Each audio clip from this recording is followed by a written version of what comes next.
Mist का इंतजाम शुरू करने का काम किया गया, हदायत दी गई हैं। दिल्ली के अंदर जो मेट्रो का इंफ्रास्ट्रक्चर है उसको आगे बढ़ाने के लिए, फेज 5 में ले जाने के लिए उस पर चर्चा की गई है।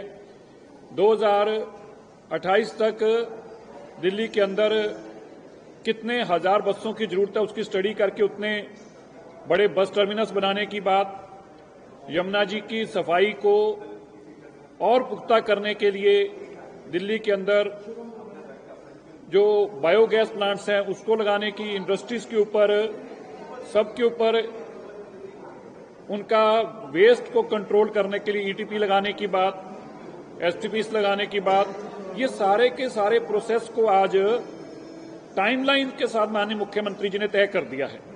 2026 दिसंबर तक हम क्या करेंगे ये भी तय है, 2027 दिसंबर तक क्या होगा ये भी तय है, और 2028 दिसंबर तक ये सारे कदम क्या क्या उठाए जाएंगे।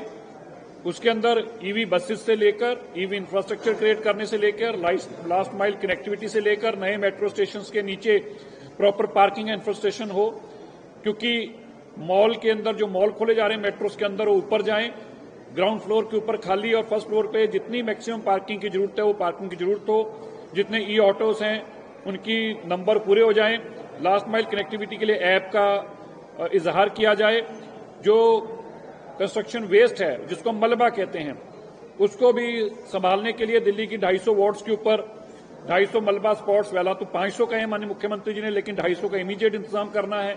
मलबे को उठाने के लिए ऐप्स के माध्यम से जो घर बनाने वाले लोग हैं, तोड़ने वाले, उनको पता हो कि हम मलबा कहां फेंक सकते हैं।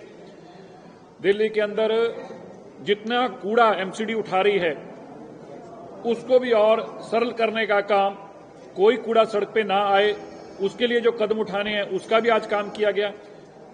सभी मैंने कहा, जिस तरह से बताया, ट्रांसपोर्ट इंफ्रास्ट्रक्चर को लेकर, रोड इंफ्रास्ट्रक्चर को लेकर, म्यूनिसिपल वेस्ट को लेकर और ई इंफ्रास्ट्रक्चर को लेकर, सभी के ऊपर आज समय सीमाएं तय की गई हैं।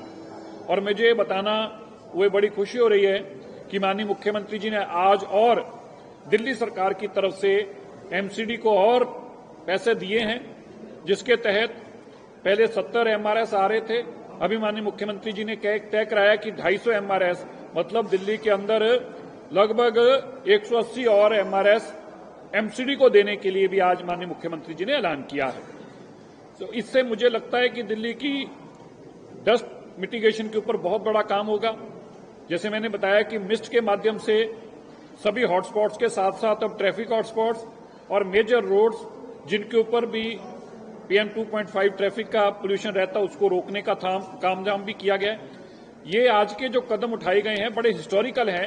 हम इस सारे की जानकारी आने वाले दिनों में माननीय सुप्रीम कोर्ट को भी देंगे। हमने जो कदम उठाए हैं इसकी जानकारी PMO में भेजी जाएगी।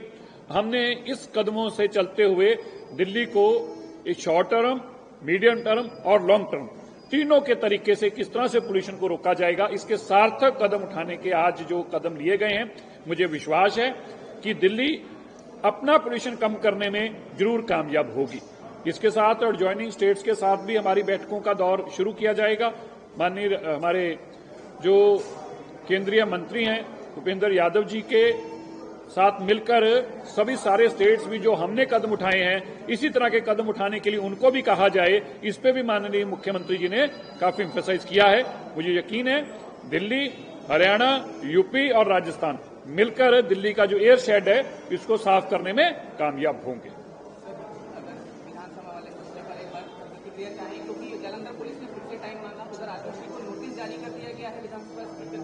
देखिए, आप एक बात समझ लीजिए, जो पाप दिल्ली की विधानसभा में आतिशी जी ने किया है उसके बाद उसी दिन से वो भागी हुई हैं।